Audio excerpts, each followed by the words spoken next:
It's as easy to shoot holes in the JFK assassination conspiracy theories as it was to shoot holes in JFK.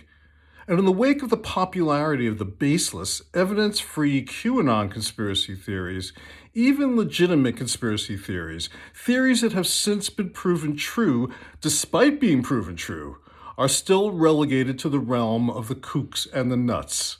And who are these kooks and nuts? Apparently we are, and that's just how they wanted it. Who's they? Okay, let's discuss. First, a little context.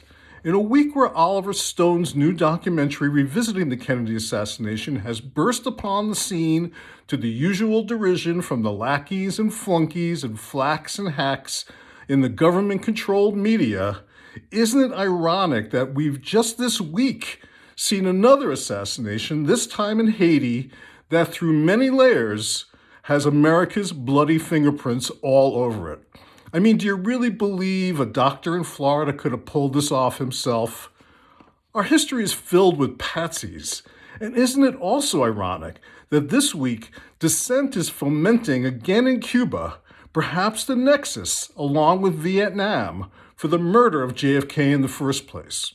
When Biden calls for the Cuban government to hear and heed their people's protest, while our government ignores the desperate calls and pleas of its own people, it can only make you laugh or maybe cry. The so-called JFK conspiracy theory was fueled from the beginning by evidence. The pristine magic bullet on the stretcher, the multiple eyewitnesses who heard shots coming from the grassy knoll, the autopsy discrepancies, the sudden murder of Lee Harvey Oswald. These disparate clues were pieced together not by desperate, uneducated people, but by learned mainstream figures like New Orleans District Attorney Jim Garrison and lawyer and professor Mark Lane. These guys weren't making shit up. Just because Clay Shaw wasn't found guilty doesn't mean he wasn't guilty. We know that by now.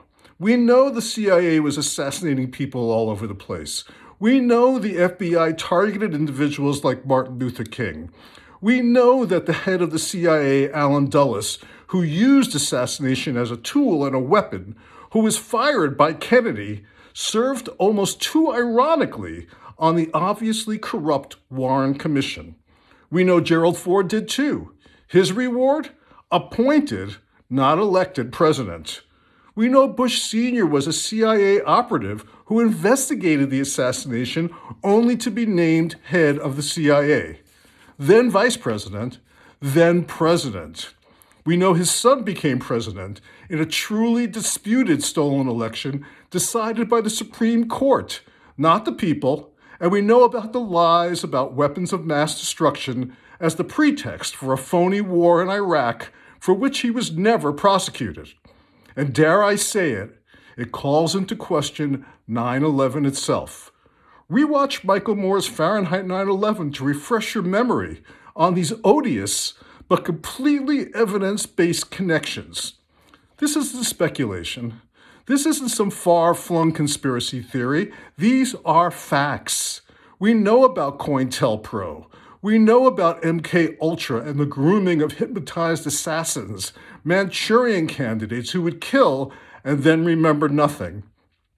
And though this shit went underground, let's face it, we don't know how much more sophisticated it's become in the 21st century.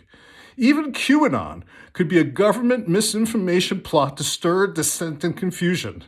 Let's face it, it's working. We need answers, but we never get them. Why? If you don't think your government is hiding something, then you don't know the history of the American government in the 20th and 21st century. It's a secret history that's no longer a secret.